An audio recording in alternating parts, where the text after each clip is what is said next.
Paano nagpakita kay Isaias ang trono ng Diyos? Ano ang mga ilan na gaganap sa langit? So, ano nga ba yung mararamdaman mo kapag naramdaman mo yung presensya ng Diyos dito sa lupa? At ano ang ginagawa sa langit? At ano naman yung ginagawa sa langit na ginagawa din natin dito sa lupa? At ano naman yung mga kailangan nating gawin dito sa lupa na ginagawa sa langit? Samahan kami at kami sa aming mga pag-uwi. Hingit din Panginoon, I pray na magkaroon kami ng kagalakan every time na mayroong basketball reach out tuwing Monday. Hindi na kami nandito, Lord, para lang tumawis, mag-anak banding. Pero Lord, nandito kami, Lord, to hear your word. Sinasabik ang aming spirit. Kaya ganoon din, Panginoon, pagkasabik ng aming mga kaluluwa, Panginoon, I pray na magkaroon kami ng kalakasan at nagkaroon kami ng desire, Panginoon, na invite din, Panginoon, ang aming mga pamilya, itong mga kasamahan sa trabaho, ito pa lang mga kilala, Lord, dito sa gawain ito. Kasi iniwala ko, Panginoon, na may maganda kang plan Yes, Lord. sa mga tao dito, Lord. We love you, Lord, and praise you, Lord. Please, Lord, Amen! Praise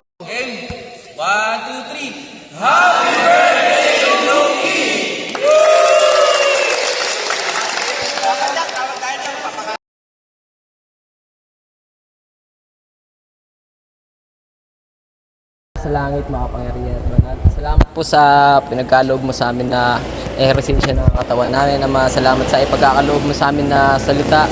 Dawa maging kalakasan namin ng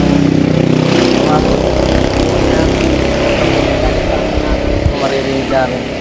At ikaw po magbigay ng karunungan, kaalaman sa magbabahagi ng salita. Bigyan mo po kami ng pangunawa para mas maintindihan namin ng mga salita mo. Sa pangalan ni Jesus, Amen. Paano nagpakita kay Isaias ang trono ng Diyos? Ano ang mga ilan na gaganap sa langit? So, ano nga ba yung mararamdaman mo kapag naramdaman mo yung presensya ng Diyos dito sa lupa? At ano ang ginagawa sa langit? At ano naman yung ginagawa sa langit na ginagawa din natin dito sa lupa? At ano naman yung mga kailangan nating gawin dito sa lupa na ginagawa sa langit? Yan. So, introduce na natin si Pastor. Andito si Pastor RJ, palakpakan natin si Lord sa buhay ni Pastor. Yan. Praise God. Isang mapagpalang gabi po sa inyo. Okay, ako unang-una nagpapasalamat, number one, dahil nakasama ko kayo. At ipagpauna ko na dahil katulad ng binanggit ko kay Pastor Arman, baka ito kasi yung last na makakasama ko kayo sa Monday dahil starting next week ay ako ay nag-aaral. So next week, Monday, yung nataon din yung schedule. So, but siguro kung may wala kaming pasok, no, ako natutuwa na makasama kayo, no, na ako na-exercise din kung gaano kayo katutulin, di ba? Kasi matagal din akong hindi nakapaglaro. Okay, so salamat sa inyo guys, no. I believe hindi ko naman ito yung huling makikita ko kayo and isang privilege na makapag-share sa inyo. Okay? So, ayun yung pinagpapasalamat ko. Salamat sa inyo guys at pagpatuloy nyo lang yung pagpunta dito para makasama yung bawat isa. Higit sa lahat, hindi lang yung basketball, kundi makinig ng salita ng Panginoon. Palakpakan nyo nga ang Panginoong Jesus. Okay? So, ayun. Number one, may question ako, katulad ng binanggit ni Pastor Arman. Langit. Heaven. Malamang, pag sinabing langit, di ba pumapasok sa isip natin dito yung kaharian ng Diyos. Iba natatawa, bakit, no? Heaven. Anong langit kaya yung naiisip natin, no? Minsan, nakikita ba natin, nararamdaman natin yung langit? Anong langit yung pinag-uusap at pag-uusapan po natin ngayong gabi? Sino na dito? Kami po ni Pastor Arman, hindi lingid sa kaalaman ninyo. Dati may gym po sa lugar namin sa San Mateo, Rizal. Meron pong gym doon, yung gym Bakal. So, unang-una po akong pumasok doon kasi gusto kong mag-workout. High school pa lang ako, third year high school. Yung unang-unang pasok ko sa isang gym. Pagpasok ko sa gym, yung naramdaman ko, nanghina ako, nanliit ako. Bakit? Yung mga kasabay ko doon, bato-bato ng katawan. May nag-gym na ba dito? Wala pa, no? Pero yung pakiramdam ko noon na parang hindi ako karapat-dapat doon sa lugar na yon. Tama? O ito na lang.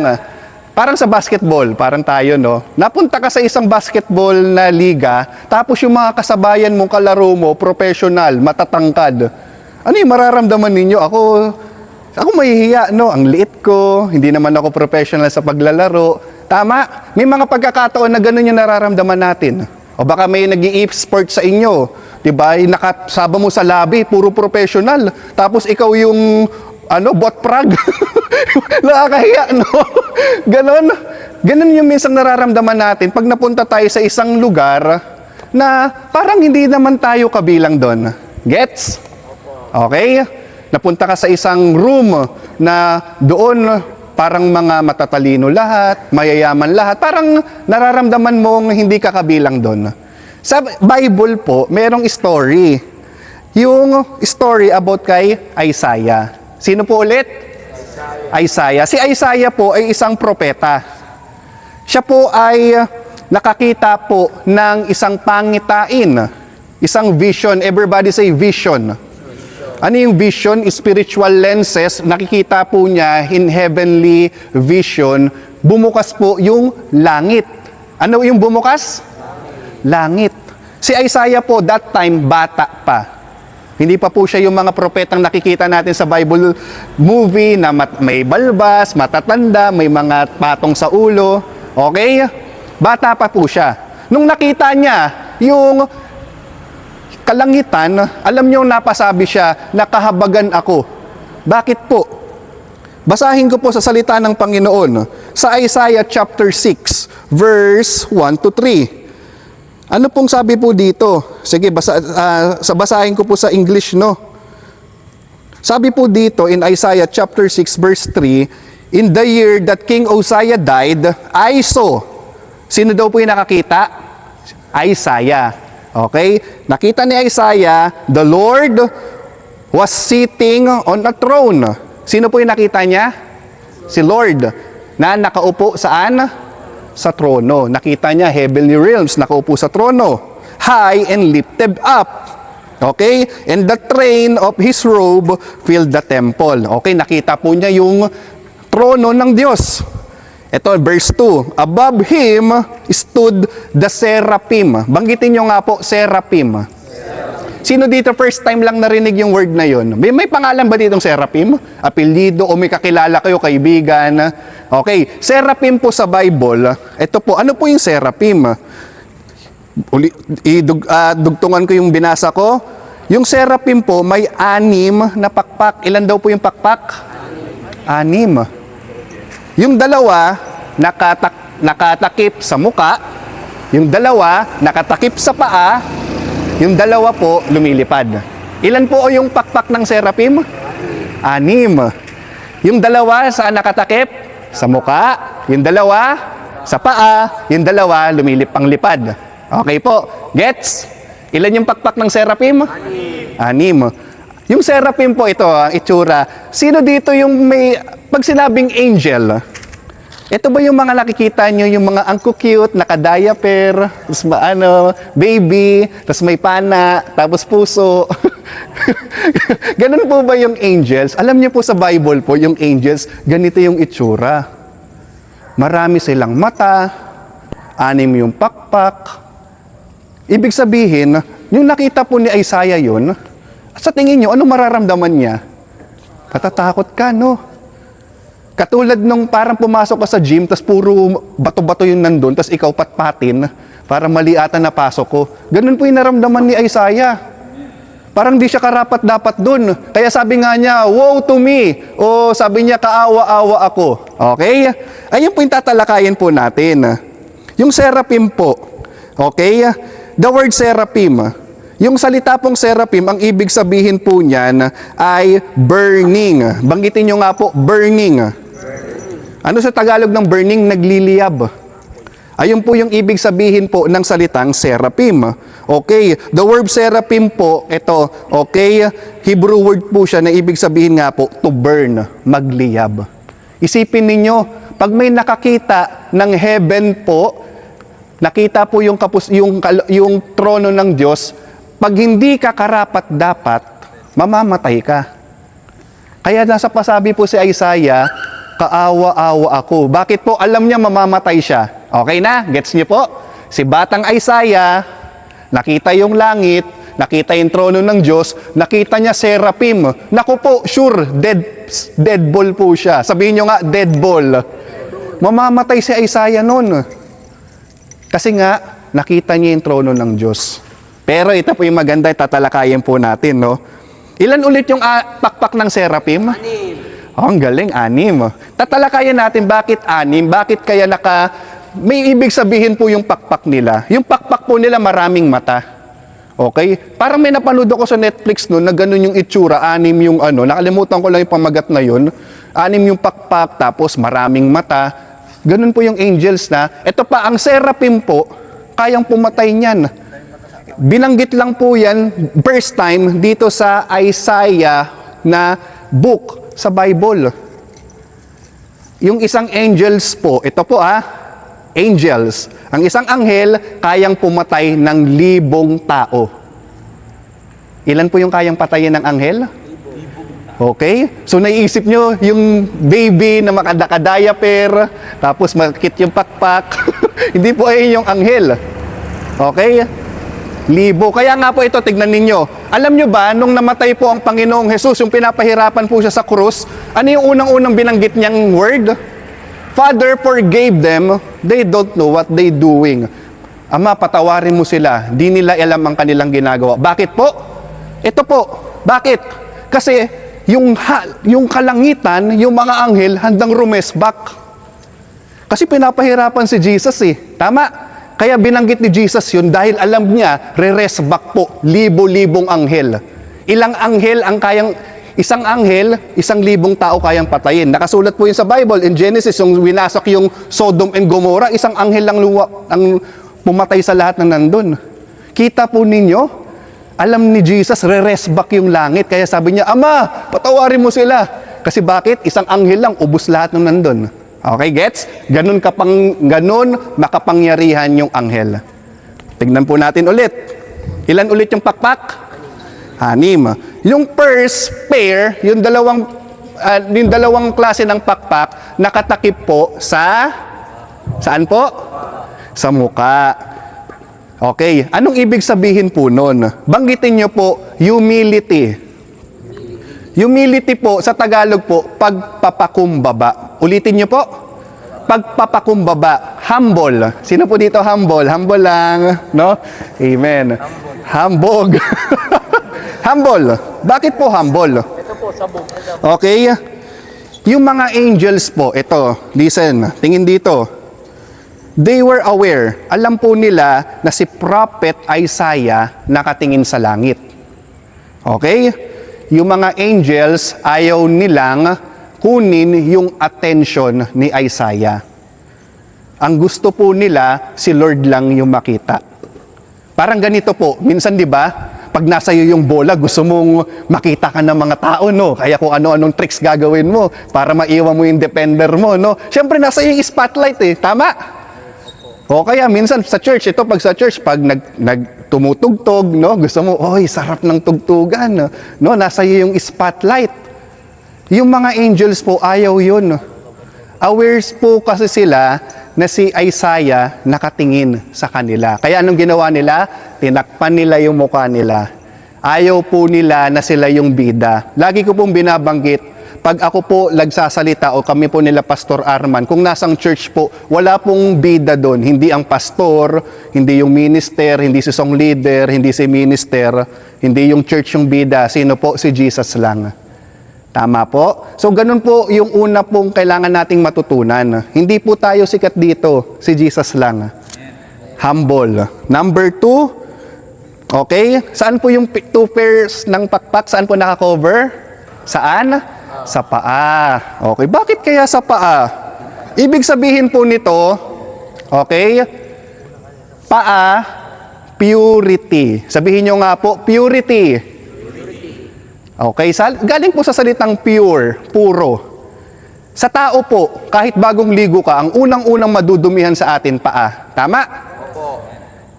Paa po yung pinakamadumi sa ating parte ng katawan ng tao.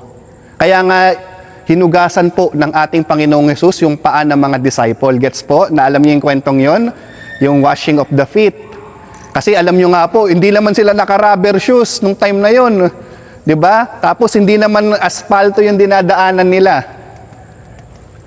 Yung paa yung pinakamadumi. So bakit purity? Sabi nga po ng salita ng Panginoon, buksan ko po in Romans chapter 10 verse 15. Sa Roma kabanata 10 chapter 15. Ano po sabi po dito? Ayan, sabi po dito, and how they are preached unless they are sent. At is written, beautiful, sabihin nyo nga po, beautiful. Beautiful are the feet of those who preach good news. Ito po, pag ikaw nag-share ka ng mabuting balita, hindi kasinungalingan, hindi mga kasiraan, napakaganda daw po ng feet ninyo. Yes? Amen? Kahit anumang itsura ng pityo, kahit kalyado man yan, kahit pagtanggal ng sapatos niyan, parang may kung klaseng elemento na umaalingasaw, no? Okay? Sabi po sa Bible, yung feet daw po ay napakaganda kung magbabahagi. Again, kaya po tinakpan yung paa, purity. Bakit po purity? Ang Panginoon po kasi ay banal. Tama po. Pag sinabi pong banal, walang kasalanan. Paano po yan? Lahat tayo makasalanan. Lahat tayo kahit sa isip lang, gumagawa tayo ng mga kasalanan natin. Okay? So, number 2, purity. Pure. Ano ulit yung number 1? Humble. Okay? Number 2, ano po? Purity. Puro. Number 3, ano yung number 3? Ano daw po yung dalawang pakpak pinanglilipad? Tapos po, binanggit po in verse 3 ng Isaiah, ulitin ko. Anong sabi dito? And one called to one another and said, Holy, holy, holy is the Lord of hosts. Kumakanta po yung mga angels ng Holy, holy, holy. Binasa kanina ni Pastor, banal, banal, banal. Bakit po banal? Ang salita pong holy, ang ibig sabihin po niyan, set apart o ikaw ay hindi nakabilang. Tama? Ibig sabihin, ganito po, yung marahil yung iba sa atin, yung iba natutulog na, umuwi na, nag-games na, tapos hindi natin alam. Pero ngayong oras na ito, sinet apart, sabihin nyo nga po, set apart. Ibig sabihin po, itinangi nyo yung oras na ito. Bakit po? Dahil para kay Jesus. Amen? So ano ulit yung number 1? Humble. Number 2, pure. Yung pangatlo po ay worship. Ang pinakamahalaga po sa lahat. Pag namatay po tayong lahat, ako po, pag namatay ako, hindi na ako magpipreach sa heaven. Bakit? Wala nang, si Jesus na yun nandun eh. Pag teacher po namatay, hindi na magtuturo sa heaven. Pag evangelist mamatay, pag apostol mamatay, hindi na yan nahayo. Ang gagawin po sa heaven, mag-worship. Kaya nga pag nag-worship tayo dito sa lupa, practice po yan kung ano yung gagawin natin sa heaven. Amen? Sino ba gusto dito mapunta po sa heaven? Lahat naman po tayo, di ba? Kahit yung pinakamasamang tao. Okay? So ito po, bilang pagtapos po, bago natin i-put into practice yan, okay? Onting oras na lang po, okay? Ito, nakita ko lang may mga dahon dito sa paligid natin. Anong color po nitong dahon na ito? Ano po? Brown. Bakit po brown ito? Natuyo. Bakit natuyo siya? Araw. Sa tingin nyo, ito naman.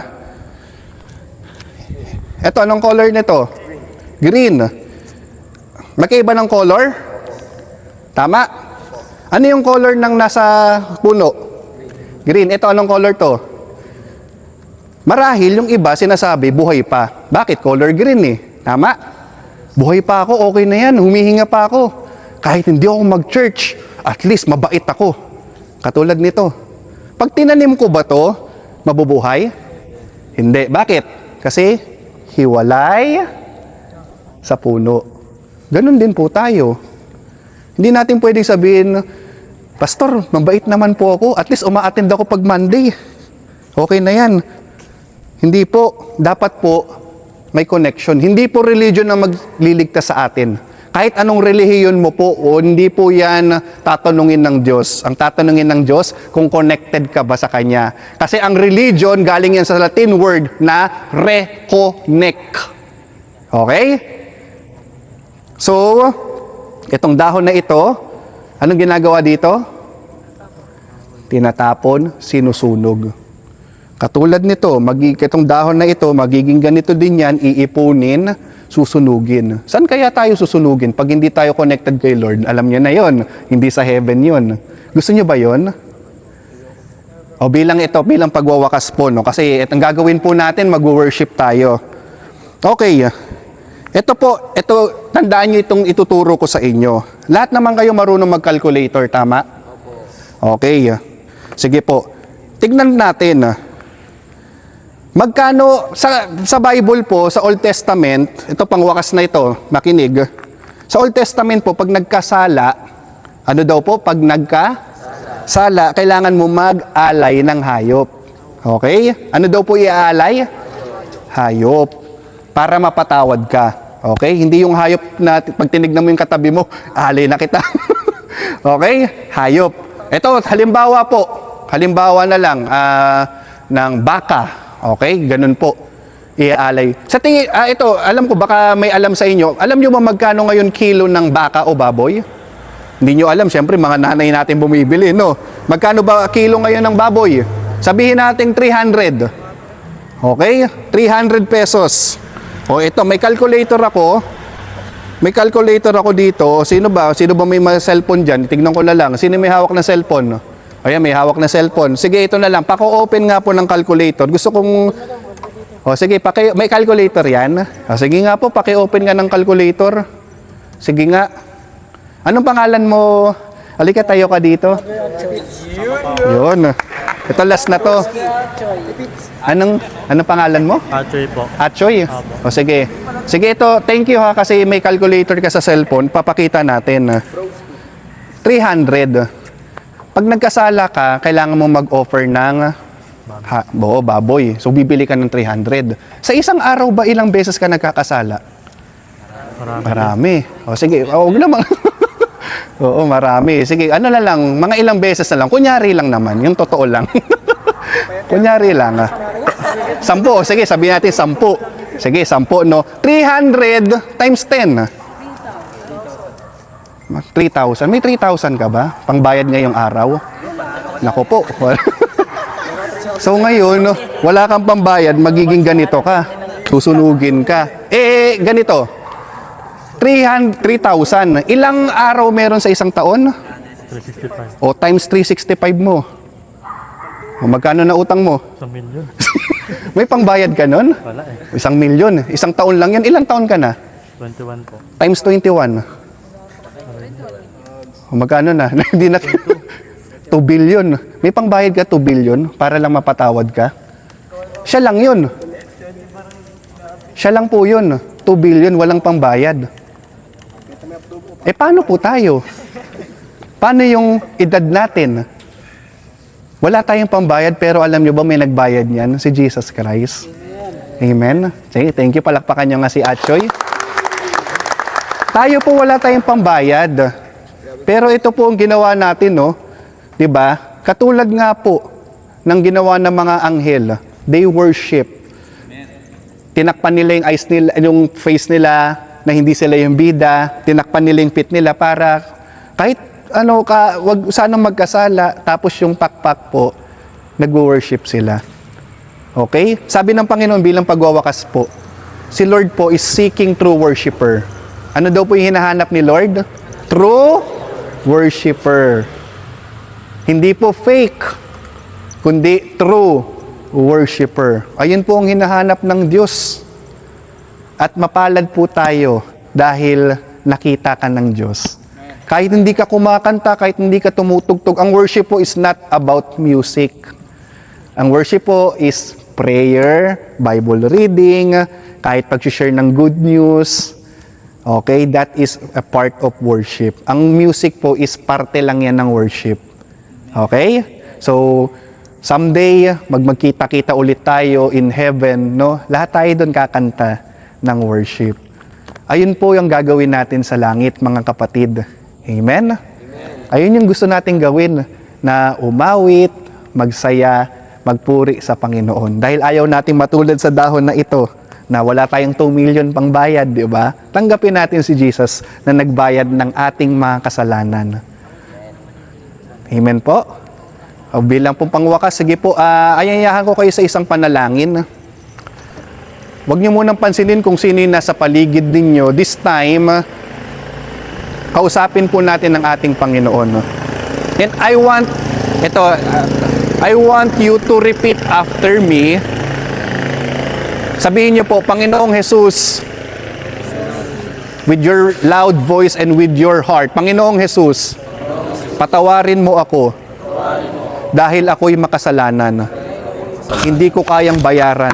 Kayang bayaran. Ngunit, Panginoon, Ngunit Panginoon, inalay mo ang iyong buhay nalay mo ang iyong buhay para sa akin, para bayaran ang aking kasalanan. Maraming salamat po. In Jesus' name. Amen. Palakpakan nyo nga ang ating Panginoon. Alam nyo, hindi nyo lang yan binanggit sa inyong labi. Nakita po ng Panginoon yung inyong mga puso. Salamat po sa Panginoon. Muli, palakpakan po natin ang ating Panginoong Jesus. Okay, so ito na yung part natin. Ayun, may nauna na. Sige, palakpakan si Lord. Sige.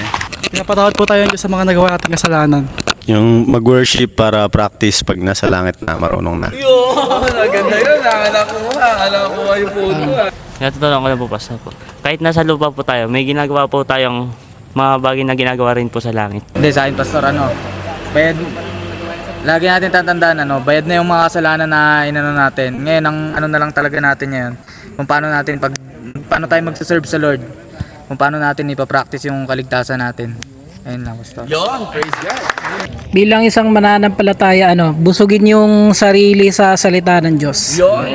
Kailangan natin magkaroon ng humility, purity at maging true worshiper. Ano po, Pastor? Mas piliin po nating mas maging malapit sa Diyos kasi kahit ano pong kasalanan natin is siya na po yung bahala sa atin. Huwag tayo maging bida-bida dahil ang totoong bida is ang Panginoon. Kahit anong gawin mo, kahit saan ka pumunta, alam ng Diyos yung ginagawa. Lagi po nating isipin ng Panginoon dahil siya po yung ways ng natin. Lagi lang tayo lumapit kay Lord. Siya lang makapagligtas sa atin. Habang nabubuhay tayo sa lupa, iaalay natin yung mga gagawin natin kay Lord. Lagi tayo kumonekta kay Jesus para makapunta tayo sa langit. Maging humble lang po, tapos huwag po lumayo ang ulo. Sa akin, sa humble, kahit anong sikat ng ibang tao, si Panginoon pa rin ang bida. Yung sa tinuro lang ni Pastor na lagi lang tayo magpakumbaba kasi kay Lord lang lahat galing eh. Kaya sa kanya lang tayo magtitiwala. Kahit anong mangyayari. Kailangan lang natin si Jesus, ayun lang. Isama natin siya sa araw-araw. Kagaya ng turo ni Pastor kanina, so i-apply na natin siya. Yung pinaka main point kanina is kailangan nating purihin si Lord. Okay, kasi ito yung napaka-importanting kailangan nating gawin bago tayo mapunta sa langit. Kasi kung dito pa lang sa lupa, hindi tayo marunong mag-worship kay God, para kaya sa langit. So kailangan dito pa lang, matutunan natin siya. So kantahin natin yung mahal na mahal kita, Panginoon. So pwede tayong tumayo lahat. Yan, bigyan natin ng konting sigla sa Panginoon. Ito tayo magsimulan. Yan, mahal na mahal kita, Panginoon. Mahal na mahal kita, Panginoon. Mahal na mahal kita, Panginoon. Kailan may di kita ipagpapalit, pagkat sa piling ko'y langit. Mahal na mahal kita, Panginoon. Habang buhay. Habang buhay. Pagpupulihan ka. Habang buhay. Habang buhay. Maglilingkod sa'yo. Habang buhay. Habang buhay. Pag-ibig ko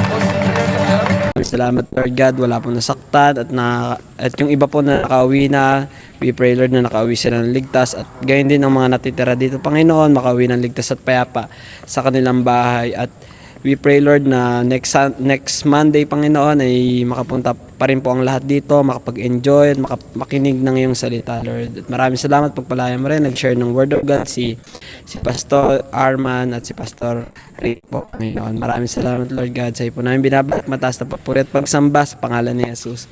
Amen.